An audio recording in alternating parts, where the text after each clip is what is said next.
tossers. We got Love. We got Love throwing over the middle, firing. Touchdown! What a catch by Tucker Kraft! Oh, my goodness. The mustard is off the hot dog. Jordan Love with a laser. Oh, sweet baby Moses. It gets better. Just like leftovers, it gets better the second day. That description of an electrifying play at Lambeau Field. Drew and KB back with you on this Victory Monday. We welcome to the program our friend from Cheesehead TV, Aaron Nagler, like all of our Packers go-to guys. He's presented by Rogers Behavioral Health, Hildebrand Law, The Great Taste of Miller Lite, and Orthopedic Associates of Wisconsin. There is a difference. Nags, you're in mid-season form, which I guess is good because it's just about mid-season. Does make sense, doesn't it? I'm rounding into week 8. About the halfway point here, though they screwed that up by making it 17 games. Can't have a clean halfway point anymore. But, hey, I'm rounding into shape. Packers defense rounding into shape. Got to work on some things on offense and special teams. But what a time yesterday. What a time. Holy cow. I left the stadium, Nags, thinking to myself, two things. First of all, the Packers deserve to both win and lose that game. Yep. The sports gods allowed them to win it, thanks to Brandon McManus. You couldn't have written a better script, right? I mean, you knew it, though. You knew it. You just knew it would come down to a kick by the new guy who just doesn't even know everybody's name yet, and he wins the game for him. The other thing is, and I know it's not 420 yet. That's coming up less than an hour. But my assumption is, and I threw it out there as a game ball, Danny Whelan is right now, pound for pound, the best player on the Packers roster. Changed my mind. David Bakhtiari agrees with you. I put out that note from Packers PR about the fact that that is the best punting performance on average since I think it was 1947, well, somewhere along those lines. I saw that stat about the Chicago Cardinals. It was Whelan had such a day yesterday, flipping the field, etc. And Bakhtiari responded to my tweet saying, I know some people aren't going to want to hear this, but Danny Whelan is the best player on the roster, and he is a weapon. And well, not only that, the hold on the redo. I saved that one. That's off target, no doubt about it.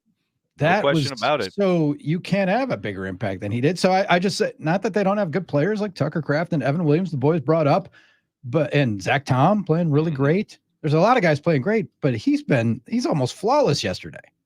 Oh, it's crazy too, because I can only remember one really poor kind of stretch. Two punt stretch in LA where he had a really odd hit where he only got off like a 35-yarder or something like that. But those have been really few and far between. And there's little doubt that without him yesterday and the way he did flip the field and the way he kept giving Houston's offense really long fields to work on, that was a major component in the victory.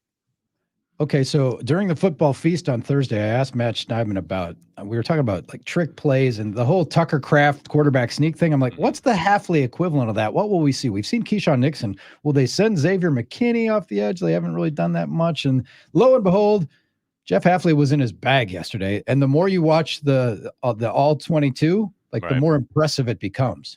Absolutely. The fact that they didn't really send numbers, they made it look really confusing with the guys that they did send, but so often they were only sending 4. It was about really playing against type and somewhat trying to confuse and successfully confuse a lot of the rules, the protection rules that the Texans have and a lot of teams have. There was one in particular where you saw the initial kind of pressure from the rookie Cooper, where he slams into the center, and you can tell the running back, he's thinking, you're supposed to work inside out. If you're the back, that's traditionally what you're supposed to do. He basically leans over to try and take Cooper, seeing his initial pressure, not realizing that a looping Wilson is coming right behind him, and Wilson ends up with the sack. Like, they kept doing things that used their rules against them, and that was really, really effective. It has been a lot of fun just to see the change. I don't know. Is it philosophy or execution? Probably a little bit of both. And just to see how different, they're just playing the game differently. Yeah, no doubt. Let's play style. And that's something we've heard both Matt LaFleur and back in the summer, Brian Gutekunst harp on. When they were asked about the scheme change is an obvious thing, but what do you need to see out of these guys? And it was almost always the first kind of mention whenever they're talking about the defensive side of the ball was their play style and the way they not only run to the ball, but also you've seen it throughout the first 6 weeks. Didn't quite see it on Sunday, but the way they attack the football itself and create these turnovers that they've been creating for seemingly every game until yesterday.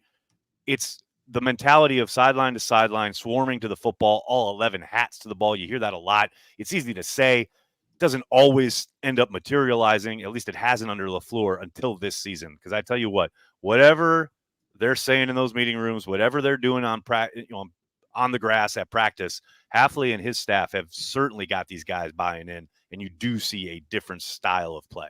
Yes. Aaron Nagler, Cheesehead TV, joining us here every Monday on the Drew and KB program, especially nice on Victory Monday. So, Nags, is it nice for you to not have to swat down people on your socials who are saying, where's Rashan Gary? What's he doing? Because if you didn't see him yesterday, you weren't watching the game. You certainly weren't. I loved how much Halfley and basically the staff probably had him moving around. The way you didn't really know where he was going to be down in and down out. And not just, okay, here's where he's lined up, but where he's ending up. There were plays where he absolutely looped across the entire offensive line. It was orbit motion from the linebacker. Essentially, right? You saw a couple of instances where the quick interior pressure caused Stroud, or even on like some of the Enigbari stuff where he's beating his guy off the edge.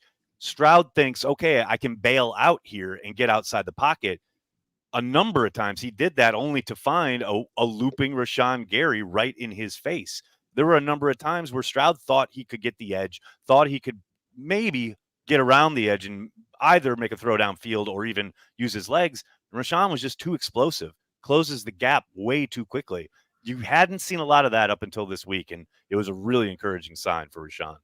Well, it's funny that you say that. You haven't seen a lot of it, up until this week. And I think it's indicative of something that maybe we haven't seen in years past. It certainly appears as if they watch film and say things like, we got to scheme things to get him, open. We have to change up the way we're playing to take advantage of things that we're seeing happening. Whereas in years past, it felt as if they would go, well, we're going to keep doing this. We're just going to go hard. This is our stuff. We're just going to go harder.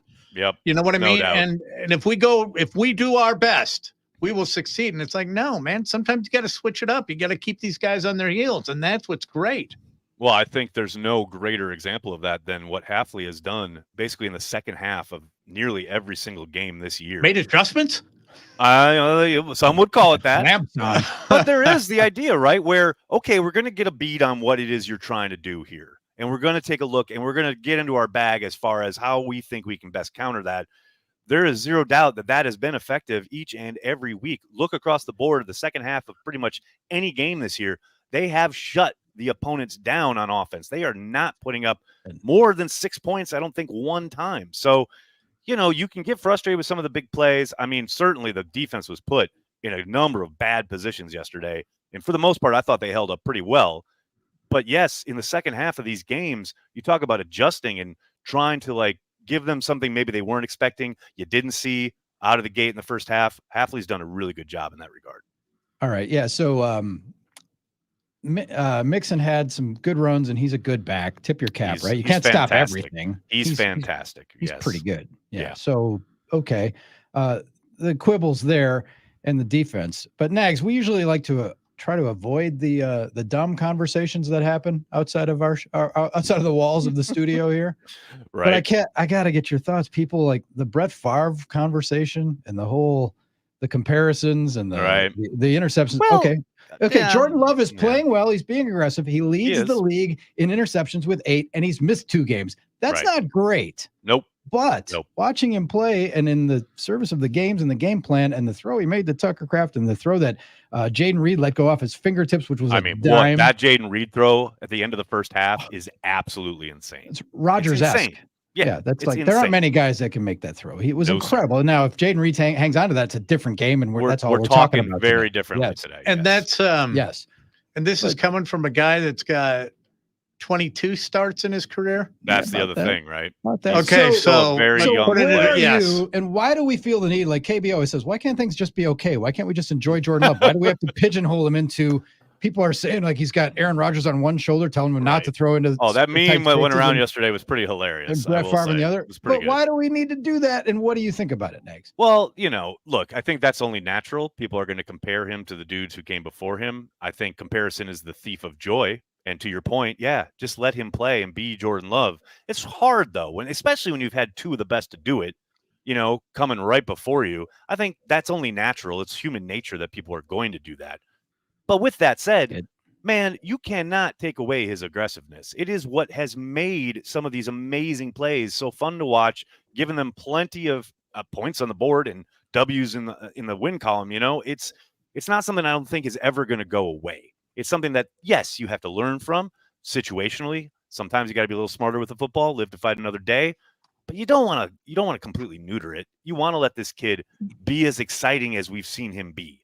Yes, 100% sometimes best to take a sack. And hopefully, to your point, KB, the more he plays, the more games he has under his belt, some of that will go away. But I don't ever want him to be check down Charlie. I want him pushing the envelope. You know what? He kind of strikes me as being a combination of Favre and Rodgers. Favre was just out of control, right? Especially early. No, I mean, he really was. He played the game out of control. Rodgers, more reserved. You got Love that's sitting in the middle, right?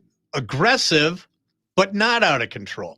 No, he's not out of control. I agree with that. Right. Yeah. And yesterday, this was my observation on the game, especially the end of the game. Yesterday was the first time when the Packers took over with under 2 minutes left and Jordan Love under center, right? That I kind of went, okay, we got this. Yeah. The first time. Totally agree. And you saw him go out and execute, right? And I mean, even that first pass he rips over the middle that just gets tipped, still there he is being aggressive, right? Trying to hit Dobbs on that deep end. But then he just marches them right down the field, takes what's there, hits Kraft in that one in the flat on the right side, hits Dobbs on a slant, just nice and easy right down the field. And it was, to your point, never felt like it was in doubt. Like for the first time, I felt pretty darn confident. And think about where this team was this time last year. There is no way you felt confident in that situation in October of 2023. You look where that team is now. I felt fully confident that they were going to march down the field and get that field goal attempt. That was a great 2-minute drill, and one of the bigger plays was a 3rd and 2 completion to Dontavian Wicks, who caught the ball and fought for extra yards to help make things easier. And Wicks had a touchdown. That was great. We didn't think he was going to play. I was a little bit. That shoulder injury. I didn't know if. I was uncertain 90 minutes before, and then he's active. Like, okay, he's up. That's good. And then he has an impact. There's a bounce back. And there's another guy that's been ripped by fans, and now everybody who hated Dontavian Wicks last couple weeks is just shutting up, just like they are with Rashan Gary. Yeah, well, whatever happens next, we'll get the ire of the crowd. I'm all for going after any guy who fields a punt at the 2-yard line. Jaden Reed, that was a tough one yesterday, along with Keyshawn Nixon. Are they practicing punt returns? That's what I want to know. Do they know to yell Peter? Everybody who played high school football knows they get away. Well, first of all, just step up and catch the ball. Like, that's bizarre to me that Nixon let it bounce. That's what I mean when I'm talking about. Are they? I mean, can we just finally get all three parts of special teams working at once? When you pull back on that, they walked off with a kick yesterday, and Danny Whelan was amazing, yeah. But what Rich Bisaccia, like, what is it you do here? Just wondering. Just asking. But that's the I know Bisaccia is the whipping boy, right? But I have been, and you have been to those practices every training camp in the summer where guys let the ball bounce, and you hear Bisaccia F-bombs flying at Nitschke Field saying, you cannot I want you to catch it. So I know he's giving these guys what they're supposed to hear. They're just not doing it. That's the case. I know, but it still comes to the coaches because you don't fire players generally. Yeah, exactly. No. Yeah. And it still comes to him. I just don't know, man. It's so frustrating when those mistakes are costing you not only field position, but points. I mean, when you're giving the ball to the opponent in a game where you lost, they won by 2, it's like every little bit counts, and that could have been the decider. That was a 30-point combined. The teams had 30 points in the second quarter yesterday. Crazy. Absolutely crazy. That was a crazy game, Nags. And the Houston's good, but looking at their side, like I'm not going to care about the Texans for the rest of the year unless the Packers might meet them in the Super Bowl. Super Bowl, right. But here we are, like people are saying, is he Rodgers or is he Favre? Okay. CJ Stroud looked pedestrian. He had some great moments in past games, but he looked pedestrian yesterday. Is it are we ahead there? Is our thirst to get another quarterback into the Mahomes class making us force his ascension? Like the escalator should slow down a little bit, perhaps? No, I don't think so. I think he's a very, very good young quarterback, but he is young, and I think Hafley had him in hell yesterday. There was no question that you saw him throw his helmet there on the sideline. He was so frustrated. And the fact that they couldn't get their wide receivers involved in any meaningful way until I think like the fourth quarter was the first catch that Diggs had that was over 5 yards. I mean, that's a real testament to the work that Hafley and his crew were doing. But this is a kid in CJ Stroud who he's been able to put up decent numbers against pretty much everybody except now the Packers and the Vikings. So the NFC North coming for him. True. But that game reminded me of Jordan Love at Vegas last year. Yeah, a little bit. I could see that. Just lost a little bit. I would say I'd go so far as to say it reminded me of Jordan Love against the Chiefs in his very first start. He just had think about it. He had no answers. No matter what happened, pressure-wise, he had no outlets. He had no idea where to go with the ball. He continually had to run for his life, trying to make something happen downfield. Never materialized. Very similar. And to bring it back, the offense, the defense is playing with a nasty, and it started pre-game with Stephon Diggs and Ja at each other. All that gas bag nonsense to put up 23 yards. You'll love this. We were eating, and then all of a sudden we looked up, and CBS is showing that, and we're like, I guess somebody should have been watching warm-ups. Anytime Stephon Diggs and Jair Alexander are in the same building, you can bet there are going to be some fireworks, no doubt. No question. Goodness. And the other thing that, CJ Stroud is not your traditional drop back passer. And another thing that looked, that was very good, I felt, was that you didn't see a quarterback who's got running ability rack up 200 yards in the first half. They were able to key on him and shut him down that way. That's right. No ghosts of Kaepernick's past. And Justin Fields did that number of before times. they crapped their pants. I will say, a big part of that too is the work of the safety group. Evan Williams in particular has been outstanding in that regard. There's no way, given what they were, up against yesterday offensively from the Texans, you would expect, that's a team that's really talented and really well coached, and you would think, okay, they're gonna get theirs, right? And they did somewhat on the ground with Mixon, but man, all the work they did against Stroud was high level, and it paid off in spades, no doubt. Fantastic stuff. Nags, great run as always. We appreciate you on our Mondays. Continue carrying the G. That was and I didn't ask, what'd you think of the whites and the way they looked? They popped. Thought it looked really good. I thought the uniforms looked outstanding on the field. I don't care a whit about uniforms, but the players liked them and got a little juice from them. And everybody, we had Dontavian Wicks on Packers OT. And hey, Dontavian, what'd you think? He's like, oh, those are fire. We can wear those again. And the people got the memo, the people in the stands. That was outstanding. Penn State. It looked great. And then they added a white knuckle finish to keep the theme. Just to keep it white, no doubt. The only thing I would change, it needs the gold stripe down the middle of the helmet. It looks like they're unfinished. I cannot begin to tell you how many times I've heard this and how little I care. It's a helmet, man. Oh, thanks, they're going to play football. You're going to be all right. Okay. Did you survive? Thanks. Are you here with us today? Everything's going to be all right. Oh, come on. Yeah, but is it wrong for me to want to be better? Always striving, buddy. You're always getting better. You're always getting worse. Yeah, don't settle. Never settle. Never settle. Nags, thanks for joining us. Have a great week. We will talk to you next week after hopefully a victory in the land of brunch in Jacksonville. There we go. Thanks a lot, guys. I'll talk to you on Monday. All right. Aaron Nagler, Cheesehead TV. Our